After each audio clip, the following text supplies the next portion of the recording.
Welcome to the Commentary Magazine Daily Podcast. Today is Monday, June 8th, 2026. I am John Podhoretz, the editor of Commentary Magazine, the magazine that is offering you, if you are a first-time subscriber, the unprecedented deal, $19.95 a year for a full-year subscription to Commentary, commentary.org, 80 years of commentaries archives. It also helps you support the podcast. We've never made an offer before like this, and orders have been pouring in all week. So join the throng, become part of the band.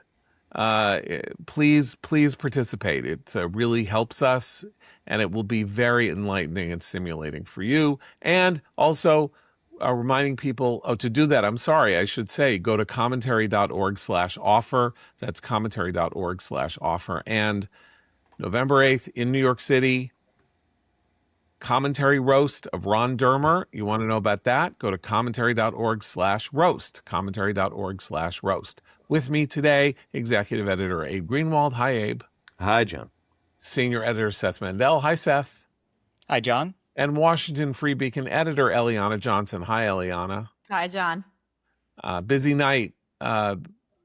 Iran fires ballistic missiles at Israel. 10 of them are intercepted by Israeli defenses. Donald Trump, we are told, immediately called, we were told by Barak Ravid of Axios and Channel 12 in Israel that Trump called him and said he was ordering Israel not to respond, and Israel responded, thus leading to the question, hitting, by the way, some fairly major sites and raising the possibility that the head of the Iranian Revolutionary Guard Corps was killed overnight in the Israeli retaliation, but we don't know that that's true. Anyway, raising the question, did Trump say to Bibi, look, I'm going to go out and say in public that you shouldn't do this, but you go ahead and do whatever you want to do? Or did Bibi, realizing that there is literally no way that Israel could create the conditions under which it was not going to respond to a direct attack on its territory, something that it failed to do in 1991 when Saddam Hussein hit Israel with Scud missiles, and George H.W. Bush demanded that Israel not respond, and then Prime Minister Yitzhak Shamir acceded to America's requests, and that was tactically and strategically a very big mistake because it gave the Palestine Liberation Organization and others some sense of where Israel's soft spots were and where its weak points were. So Israel responded. Trump has now said that Israel and Iran are going to somehow negotiate, which of course has never happened. Israel and Iran have never negotiated on anything. He's negotiating. There's a negotiation. I don't know what the hell is going on aside from Trump, storming out of interviews with Kristen Welker and making it impossible for anybody to go to a Knicks game tonight because he's decided to go to the Knicks game, thus inconveniencing the entire city of New York. And I'm guessing not just the Knicks game, but probably anybody taking a train into Penn Station all day, right? Oh yeah, exactly. It's the most used commuter artery, as they call it, in the Northeast.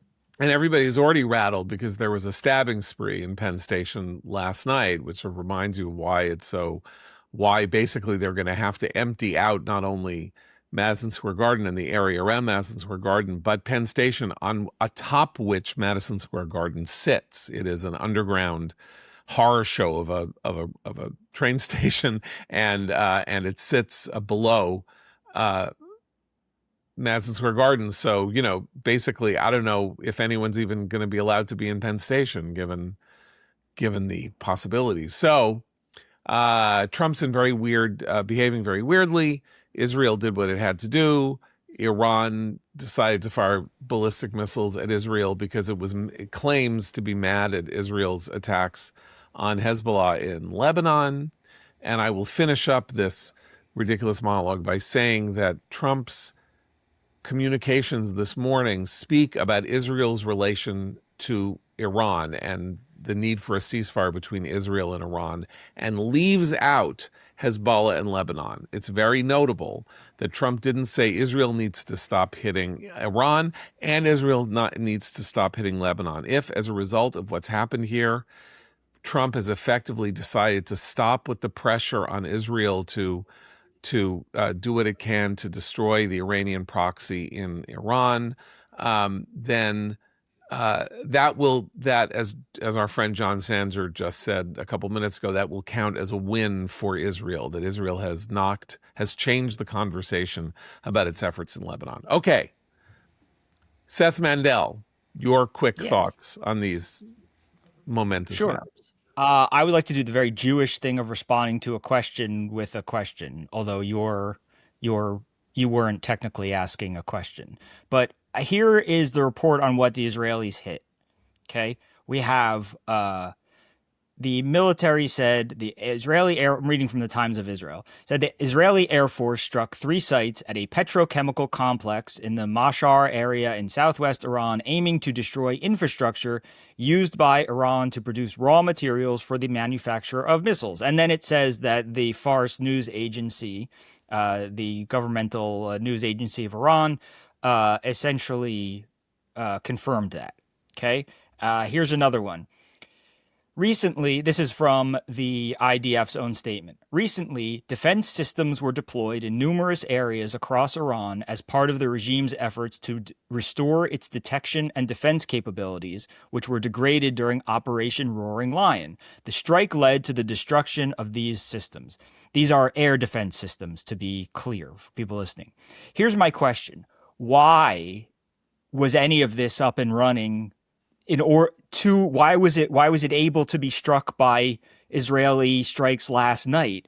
What exactly are we all doing in this war? Is this a question, or is this a Socratic inquiry? Because it's a Socratic inquiry. So answer your own question. Yeah, I mean, this is what I think is that the strikes, the tit for tat, whatever you want to call it, over the past 24 hours have revealed how much sillier the situation really is than it looks, right? This is the Abe, it's worse than that situation. It's not just that Israel was told, don't make trouble, we're close to a deal. And we had all these echoes of the 91 Gulf War when Israel was told not to respond to Saddam. But you have clear proof now that Iran is building back up its air defense systems because there were systems to destroy. B, building back up its ballistic missile program because there were at least components of this program that were being used to build ballistic missiles that were struck last night. So we've talked about this idea of the ceasefire being not a ceasefire and all the reasons it gives the weaker in any fight an advantage, almost in any war, not even this, but just the idea that a ceasefire, if it's just a breather, then the person who needs the breather has a win. But Iran is rebuilding the systems that made it possible to deter attacks on its nuclear infrastructure originally, and that led to years and years of waiting and compromise deals and bad ideas. In other words, we're letting them put a shield back up. And we know that we're letting them put a shield back up because in retaliation for a ballistic missile drop, we took that shield down again. And so to me, the question is, what is the goal here? Because initially we had said that the ballistic missile program is part of what we're targeting, we being the U.S. The Trump administration said the ballistic missile program cannot continue as it is because it's a threat to existential threat to Israel, and it's a threat to our allies in Europe. That's something we discovered over the course of the war, and the nuclear situation. If we're going to let them rebuild their ballistic missile program, then that goal is taken off the list of goals of the war. If we're going to let them rebuild their air defense systems, then we're going to have a much harder time keeping down their attempts to rebuild their nuclear program. So I'm asking, those seem to be the two major goals of the operation. and we seem to be letting them just slip away knowingly. Abe, you tweeted out yesterday afternoon in disgust, I would say, or disappointment that Israel's now learning that all of this bad behavior somehow has at its root Israel's refusal to deliver the final blow to Hamas. That is to say that Israel, by abiding by Trump's ceasefire plan, now we're like, this only happened. It's not even a year ago. Israel, the ceasefire plan that had them essentially agreeing to this line where Israel controlled 58% of Gaza, but that they basically were no longer attempting to kind of destroy Hamas, that they were leaving a remnant of Hamas in place, that this established what you might call the doctrine that you should wound and injure and really, really, really hurt your enemy like we've done with Iran, but that you don't have to deliver the final blow. And that somehow is in the atmosphere of what Trump has now gotten himself to with Iran. Yeah, it feels to me like that's where it started going all wrong. I wanted to almost say spiritually, but that's not the right word. But, there's metaphysically, it's like once Israel sort of not gave up on, but was, coaxed into compromising on the question of it entirely destroying its mortal enemy or enemies, I think is when you began to see, even we were still eager to call it a victory, and in certain ways it obviously is a huge victory, and but everything over the weekend is just, I find all of this so dispiriting. I mean, the fact that I remember last week when we were talking about Iran breaking the ceasefire, someone said, well, they didn't fire on Israel. They weren't that brazen. They didn't dare do that, but they were pushing other boundaries. Well, now forget. Now we're right back. Now they are doing that. And we're also leaving out this leaked. We haven't mentioned this leaked Trump administration story about supposedly raising the alert about Israel spying on the U.S. and U.S. negotiations. So there's this internal administration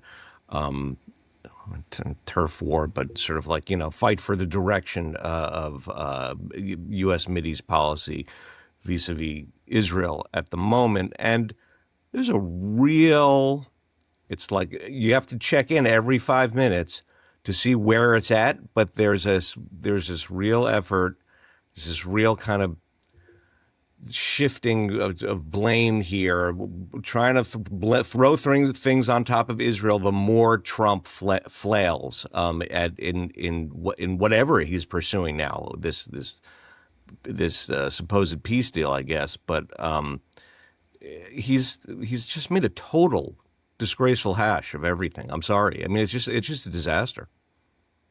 Very quickly, before we get to Eliana, I just want to say that the New York Times story about Israel spying on the United States, this is a big deal, not because it's just obviously a hit on Israel, an effort to separate the United States from Israel and all of this, but it's genuinely untrue. And we know that it's untrue because Israel itself went through an incredibly dark night of the soul in the early 1990s after several incidents that revealed the extent to which Israel was spying in Washington, among them the arrest and conviction of Jonathan Pollard, who was defense intelligence, and then a couple, 3 or 4 other things that went on that actually caused a crisis of emotional confidence inside the Israeli intelligence and political realms, in which they said, what are we doing? Why are we can't be doing this. We're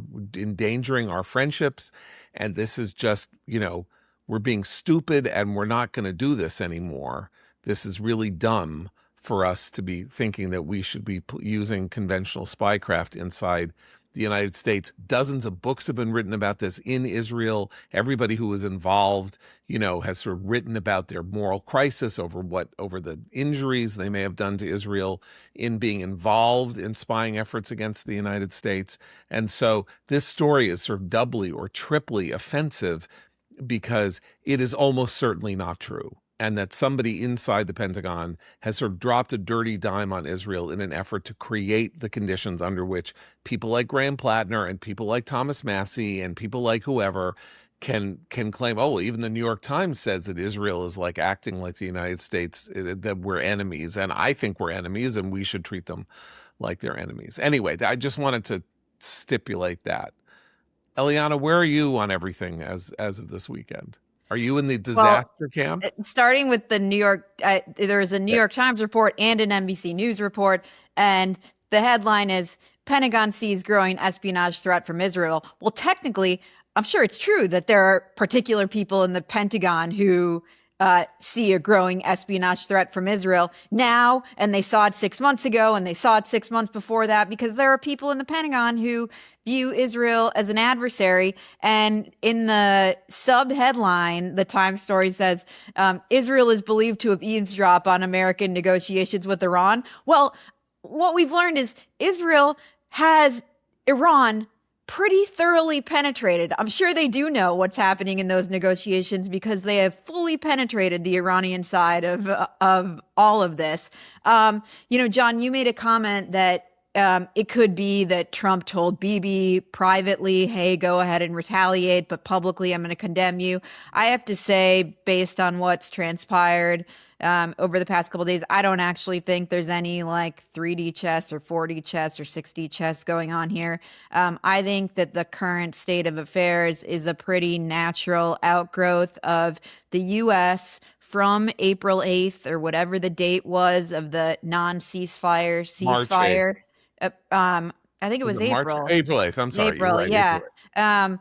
That the Iranians violated from the drop, and the U.S. from the drop deliberately looked the other way at the Iranians' defiance. The first defiance was the refusal to open the Strait of Hormuz, which they were supposed to do when we had a ceasefire. Then it was attacks on our Gulf allies, and this latest defiance was striking Israel, launching missiles at Israel.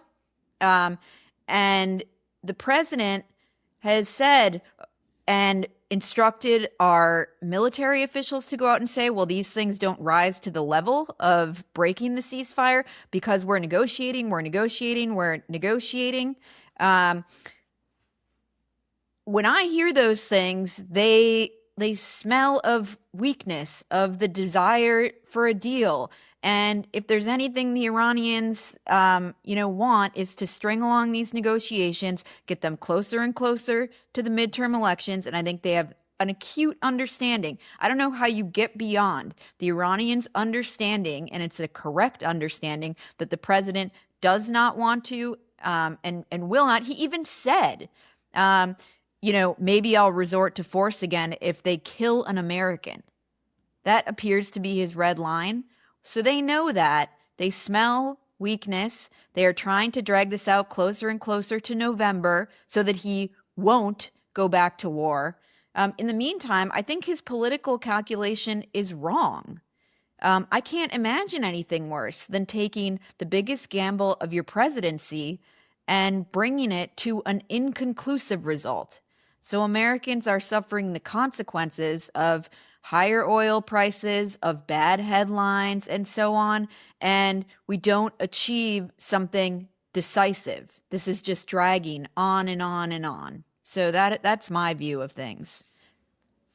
It's good, by the way, that's a good thing to point out, as Eliana does, that going back to something she said early in her comments, that Israel spies obviously on lots of countries that the U.S. is dealing with. And what you have here is increased activity in those places. And it's very likely, again, as Eliana points out, I just think it's worth underlying this, that the U.S. is playing footsie with Pakistan and other countries that Israel keeps a close eye on, Iran too. All these countries involve Turkey. I mean, us going to Erdogan in Turkey and to leadership in Pakistan, and talking about meeting the Ayatollah, the Iranian Ayatollah, if he's alive. All this stuff is unusual to be so public, and it's not Israel that is behaving unusually. I think that's the key thing that we should underline from what Eliana was saying, is that Israel has not actually stepped up its apparatus, its architecture of spying, or changed its rules of engagement for spying. What's happening is that people like Steve Witkoff are venturing into territory that is rife with espionage because of who they are, where they are, who their friends are, and what they're up to. And he is sort of discovering how much the Israelis know about what's going on. And that suggests, the kind of innocent American abroad, right? Much more than nefarious Israelis installing, listening devices in places they didn't before. Also, the United States benefits from Israel's intelligence penetration of these countries. Basically, since we decided to go to war with Iran, and we weren't talked into it by Israel or anything like that, the war's efforts and what we accomplished during the war, integral to our ability to target properly, to do the kinds of things that we were doing, to have the kinds of successes that we had on the battlefield, were due to Israel's astonishing penetration of Iran, down to, whatever rooms the leadership was in. That's a net benefit to the United States. If it so happens, as you say, that in the course of the last 3 months, that Israel's intelligence assets have also been present, or their listening devices or something have been present in rooms in which American negotiators have been talking to Qataris or something like that. That again is a benefit to the United States in this sense, which is that it represents a check. It's another ear or something like that, in case Witkoff goes like half cocked and says, you know what, why don't you just take over Kuwait and then everything will be fine, or whatever, says something or other. But they are not spying on the United States, is the point you're making. They're spying on Pakistan. They're spying on Qatar. They're spying on Saudi Arabia. They're spying on Iran. They're spying on Iraq. They are trying to keep an eye on everybody who is a threat to them. The thing that I mentioned earlier was about direct efforts inside the United States to develop a spy network that would report on the United States to Israeli intelligence. And that network was broken up. It does not exist anymore. And as I say, we know that because the Israelis who did it have themselves been, rueful, apologetic, and grief-stricken in some ways over what they did and how they made mistakes in that regard. Okay, so Abe has now gone to the Trump has made a hash of it, and it's a disaster. This is a crossing of the Abe Rubicon. It's much worse than that for Abe here. And I do think that Trump's temper tantrum with Kristen Welker on Meet the Press is interesting because generally speaking, I don't think any of us has a problem with Trump yelling at the press or saying you guys are so biased and you stink and all that. Like, he's right, and they often do, and we have some evidence of that with these astounding interviews that Scott Pelley has given after his firing at CBS, which we could talk about in a minute. But we have got to get to that. We're going to get to Scott Pelley yes, in 60 seconds. But do you agree with me? There was his demeanor.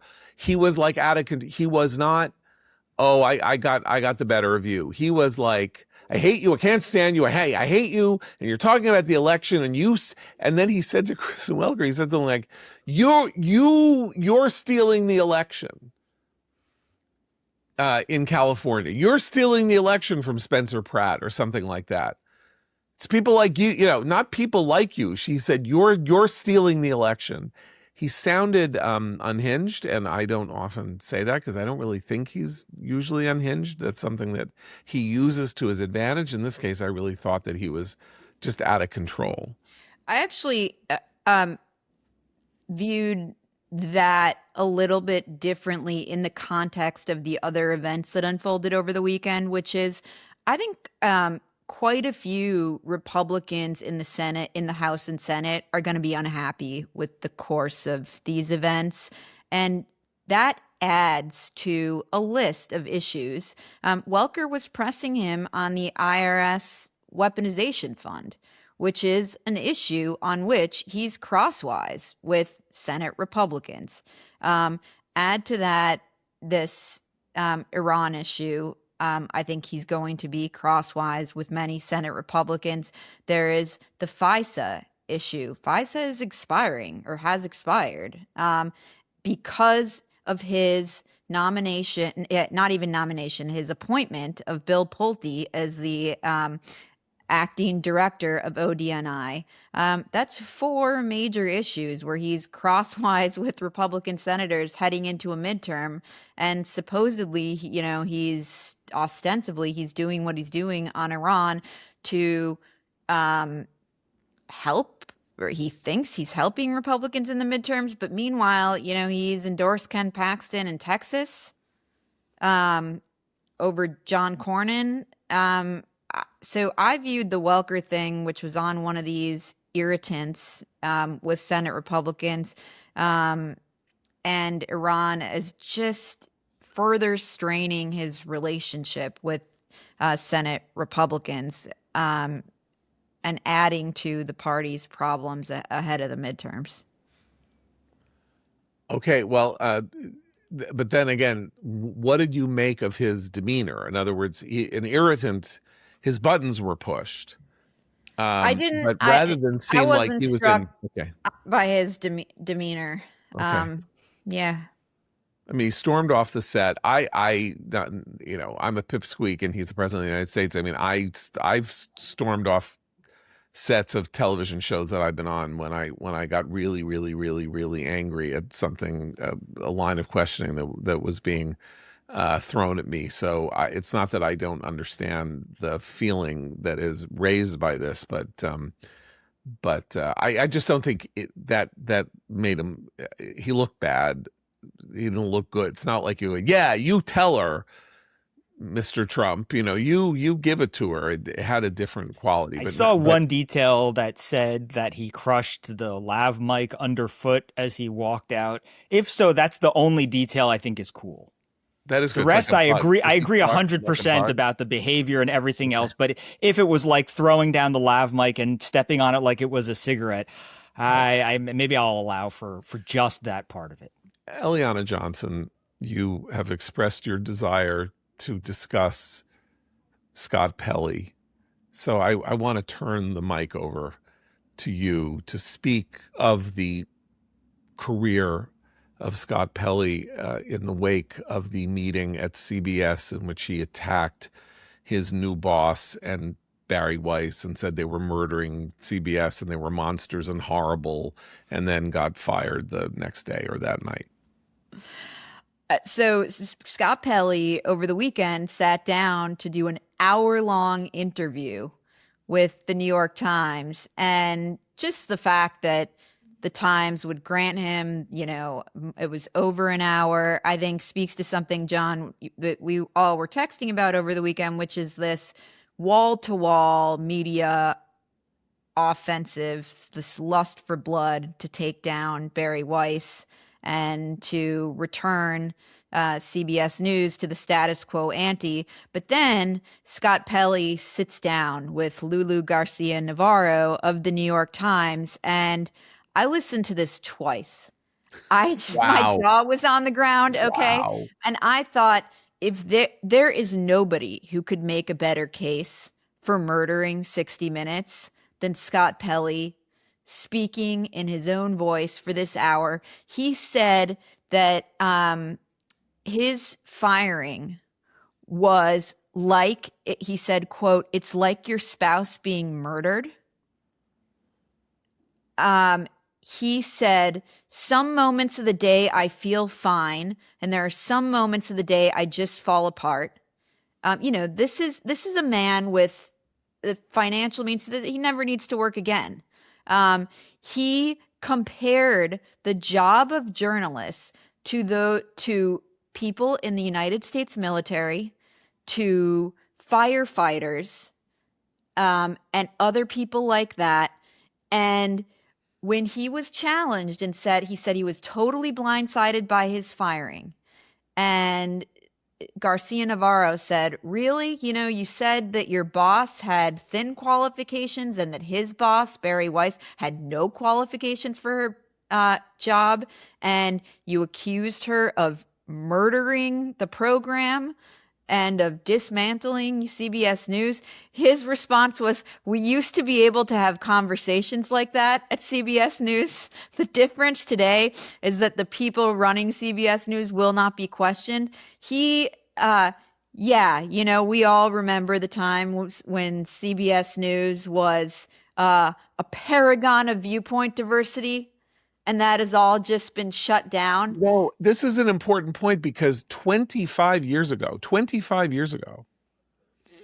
one of the first really successful books about media bias in the United States, the title of which was Bias, was Bernard by Goldberg. CBS correspondent Yes. Bernard Goldberg, who detailed 25 years of his experience of being a reporter and a journalist at CBS, whose work was constantly going through a process of liberal or leftist censorship, and finding it extremely difficult, if not impossible, to get his stuff on the air without it being compromised by ideologically driven editors. And that's 2003 I'm talking about here.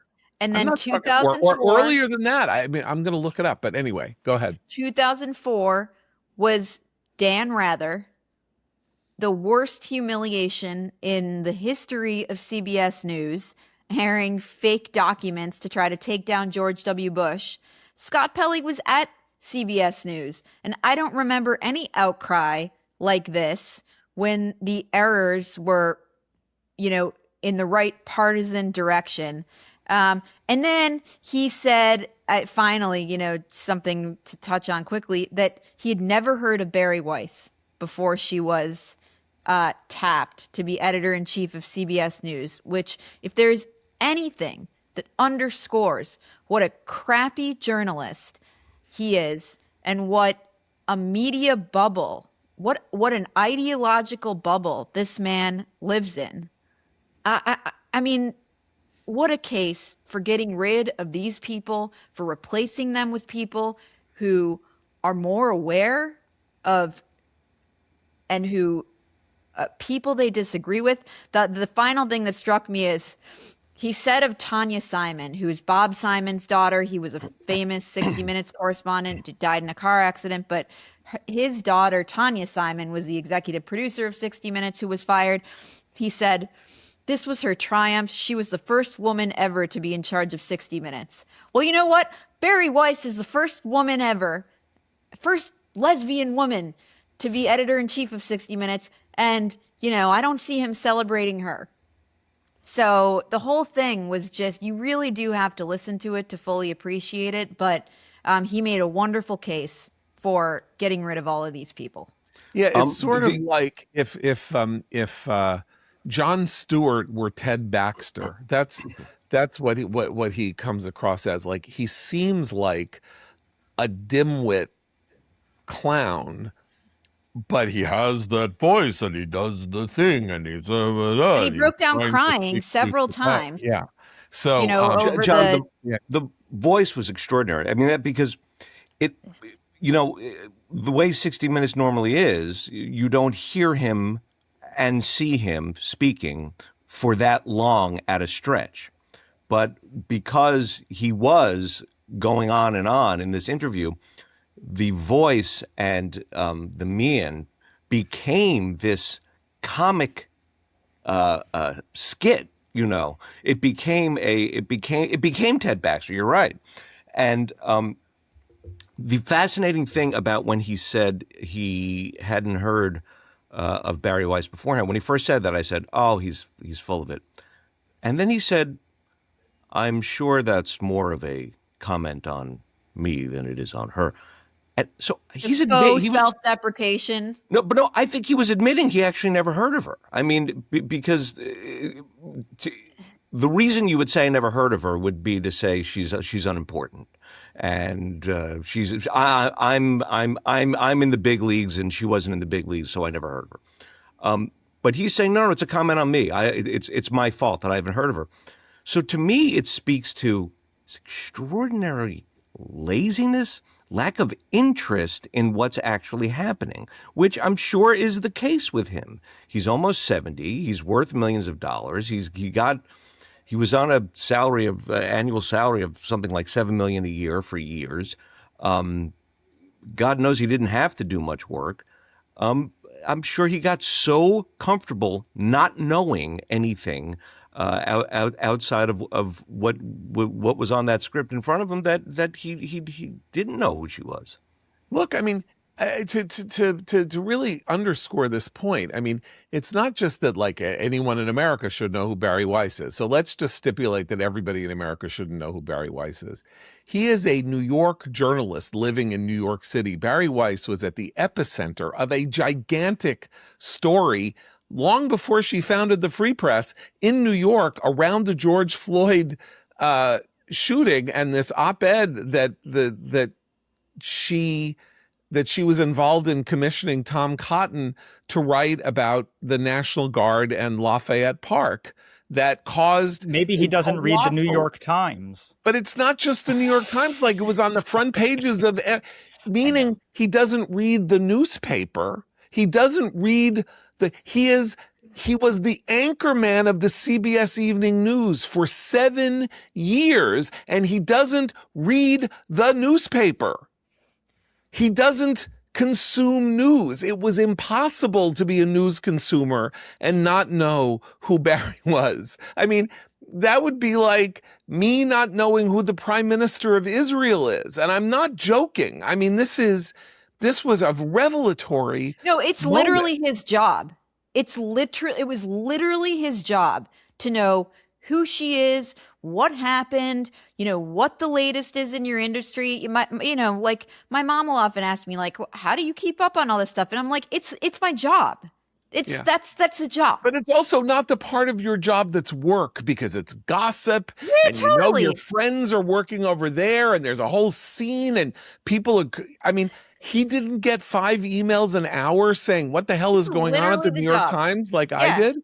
No, maybe he didn't, because he's an idiot. And by the way, this is the other point I want to make, which is he's sitting there crying and weeping and sobbing over 60 Minutes. This guy was the anchorman of the CBS Evening News, and he was fired in 2017 unceremoniously and basically said, okay, you're just going to be at 60 Minutes. He's not like a lion of 60 Minutes. This is the consolation position that he had after his humiliation at losing the biggest job at the network, the most high-profile job in all of news, because it was Walter Cronkite's seat and then it was Dan Rather's seat. And he was booted. And you know what everybody said? Nothing. Nobody cared. Nobody at CBS said, this is terrible. We need Scott Pelley. Scott Pelley is the voice of our generation. Scott Pelley is our Walter Murrow, like Edward Murrow. Like, nobody gave a crap. He was unpersoned in 5 seconds, and they all went la-di-da and sort of moved on. And now we're supposed to look at him as a martyr after what he did. I think every rational person who saw what happened last week, including Lulu Garcia Navarro, she is a good interviewer. So it's important to say that she often coaxes. It was fantastic. I mean, but her ideological sympathies were certainly with Scott Pelley, but she asked him the question she had to ask him. And the point is, she said, you can't say that to your boss. Like, who says that to your boss and thinks you can get away with it? And he was like, well, he did. He thought he could say He used to be anything. able to at 60 Minutes. He said, he told a story about Mike Wallace giving Don Hewitt a paper cut, the founder of 60 Minutes. He used to be able to do that. I mean, the other thing I think is important for people who that's the CBS version of like getting shivved in prison, by the way. Yeah, exactly. Is that for the past 15 years, 60 Minutes programming has been completely lazy and unoriginal and predictable. And much like its Sunday show, it has only made news when for bias. So it has made headlines when Leslie Stahl asked a hostage, well, how do you know Hamas wasn't starving too? Or when Sharon Alfonsi, falsely accused Ron DeSantis of being in some conspiracy about COVID vaccines, or, when they did a lazy... Yeah, they were going to white grocery stores exactly, instead of Latino Publix. and black grocery stores, she said. Or when Cecilia Vega, who was dismissed, did a lazy segment with the anti-Israel lunatics who quit the Biden administration over being too supportive of Israel, who those folks had made the rounds in every other media outlet. There was nothing fresh or original about that segment. These are the times when, when what's his face, Bill Whitaker, cuts and pastes the Kamala Harris interview to make her sound coherent. These are the times when 60 Minutes has made headlines. Barry Weiss is right that it needs to be better, more original, more relevant to people, and not because it exhibits left-wing, predictable anti-Israel bias. My favorite part of the interview, I think, you know what? I'll think of another one in 5 minutes, but this one just came to me because we're talking about the bias question. When he was talking about how Barry's bias, there's he said, and they clipped a billion times, there was a thumb on the scale for the administration, all that stuff, right? So Garcia Navarro said, well, can you give us an example? So he was talking about the story they did months back on the Minneapolis ICE shootings and the protesters, and he went through this whole thing, and we were within 18 minutes of not getting that on the air.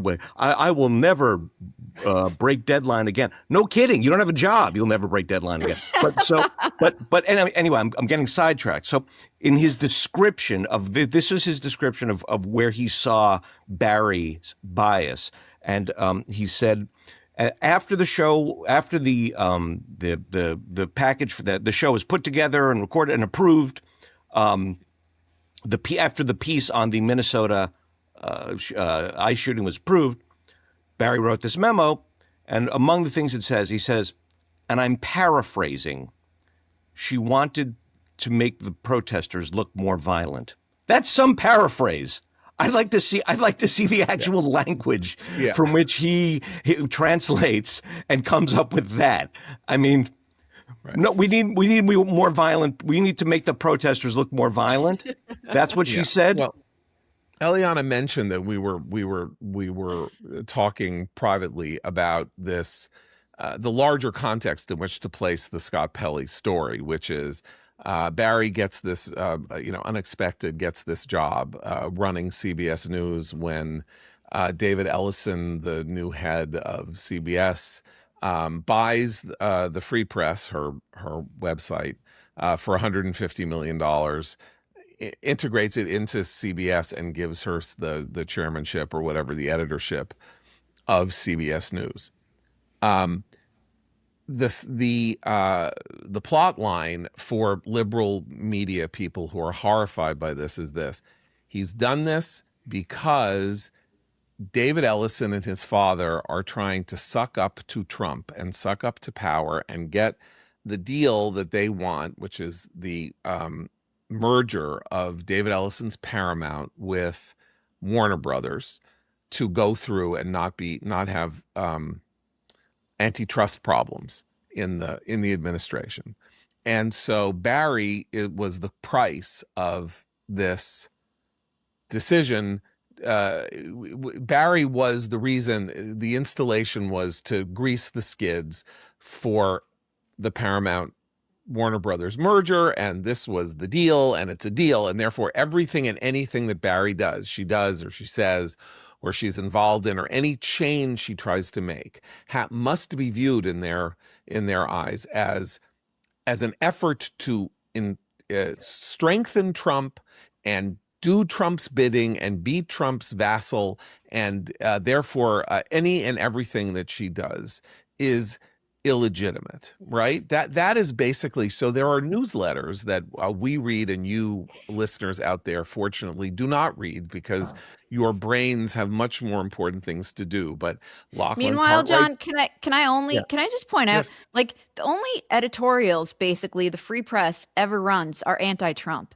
and nobody ever points this out. Like, the Free Press is plenty critical of Trump. Yeah, very importantly. And so when CBS News is a disaster, okay? CBS News, which was the Tiffany network, it had the greatest news division in the world, blah, blah, blah, blah, blah. CBS doesn't have a streaming service, so it doesn't have it doesn't have any brand extension into streaming or cable. It has its evening newscast, which is the lowest rated of the 3 evening newscasts. It has a morning show that is the lowest rated of the 3 morning news shows. And it has a Sunday show that is the lowest rated of the 4 Sunday shows. And the only thing that still rated on CBS was 60 Minutes. But its ratings, like all ratings in primetime, are in decline, very much in decline. So she changed the anchorman at the CBS Evening News. She fiddled around with the cast of the morning show. I assume at some point she's going to get to the Face the Nation, the Sunday show, and now she has turned her attention to 60 Minutes. They're acting like CBS was just an absolutely pristine, glorious, wonderful, successful news organization that she is trying to destroy, when in fact it had committed suicide or was in the process of committing slow suicide over the 20 years that I would arguably say began with the story that Eliana cited, which was the fake National Guard story with the memos that supposedly were contemporaneous about George W. Bush's service, that some guy on Eliana's dad's website in a comment 22 years ago said, wait a minute, I think that's in a typeface that doesn't exist anymore. They were written on Word, and Word didn't exist then. It was written in Times New Roman, a typeface that did not exist in 2004 because it was created for in Word. 1978 when Bush was Right, it was created in 1978, and the memos were supposedly dated 1972. That story emerged from a comment on Powerline blog, and so that I think was the tipping point at which CBS began its precipitous decline. And by the way, Dan Rather, who's glorified by all these CBS guys who never said a negative word about him, is out there saying the story's true. He sticks by it. That the fake right. Well, that was a key part of all this. Was his unwillingness to just say, "I got fooled." Right. That was he got fooled by something, but he was unwilling to say that, and so they tried to carry this. This is what made him such a dishonest newsman. This is what made you say, "Well, if I look back over this guy's career, what else am I going to find? How this is the trust crisis, right? Which is this guy taking a story that's not true, and flying it around." All he had to say was, "I got conned, and my producer here should take the fall." And then he would have been fine. He didn't say it, and he gave CBS, which had hired an outside firm to investigate the question of how on earth this story, which was intended to change the results of the 2004 election, how this story got done. And he gave them no choice, sort of like Scott Pelley, but to get rid of him because of his own personal conduct. The thing I was trying to point out is these newsletters. There are these newsletters. As Lachlan Cartwright's Breaker, Dylan Byers' newsletter, Olivier Darcy's newsletter, and Brian Stelter's newsletter. These are media newsletters every night, go out every night. Literally every night, the lead story for the last 4, 5, 6 months has been, what's the latest thing that Barry did that's so terrible? Oh, there's a lot of pressure on Barry. How long will David Ellison allow Barry to survive? Oh, the head of CBS Entertainment is saying, I don't think this is really good for our brand. And it is relentless, and they're doing it because it's getting them the clicks and attention they want from their internal audience. But the Barry narrative presumes that CBS wasn't in need of saving, when in fact any rational person can look at CBS and say, the place is going down faster than all broadcast television is going down because it's badly run, and maybe because its ideological predilections have closed its eyes and closed its brain to the kind of punchy, interesting, politically incorrect stories that Barry was doing at the Free Press and that Eliana does at the Free Beacon, because they don't live within the orthodoxy of the news business that might actually revivify 60 Minutes and have it speak truth to power.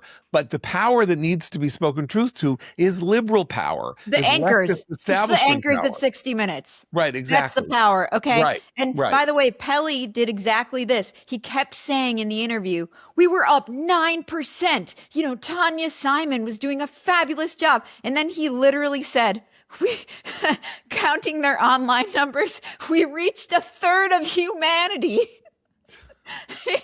We reached a third of humanity, not accounting for the fact that, you know, with the exception of last year, they've been declining year over year for the past, zillions of years. Right. And also, let's just set all that aside. David Ellison is entitled to acquire the network and put whoever he wants in charge and let her do whatever she wants with it and experiment with this, that, and the other because she's in charge. Like, they're entitled. And if he doesn't like it, he'll fire her and it'll be over. But it doesn't have to be on their terms. In fact, it's the opposite. They think that they're going to get their scalp. I think they think blood is in the water and they will get Barry's scalp. And then the news division will be decimated. It's not like he's going to then go out and try to find somebody else who will make them all happy. He's going to say, you guys are more trouble than it's worth. You know, I'm basically canceling the news. I'm getting rid of the news division because it's doing no good to me. And all I'm doing is getting bad press.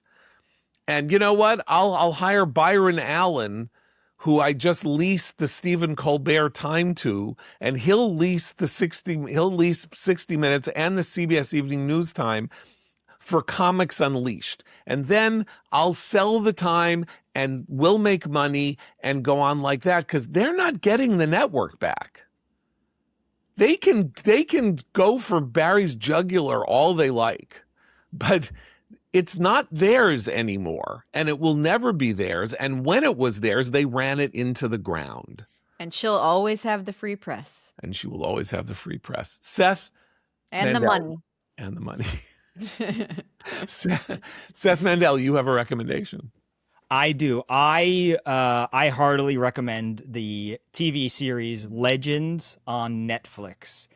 It is a I almost said novelization, a fictionalized take on the early 90s British war on drugs. Near the tail end of the Thatcher premiership, there were heroin overdoses everywhere suddenly, and so being tough on crime meant being tough on drugs. The problem is that the British system isn't set up the way the American system is, and they don't have the resources for it. And so what they realized, though, was that for it, due to some strange quirk, the British Customs Agency has almost no limits on what it's able to do. It also has no funding, really, but the customs has the no rules thing more so even than MI6 or anything like that. And so they devised this undercover operation to infiltrate the drug gangs. This is this is the story of that, based on that true story, which did happen. This is that. It stars Steve Coogan, who I think is producing the show also. Of course he's great. Of course he's wonderful. And of course Haley Squires is great. What I was most impressed by, honestly, was Tom Burke.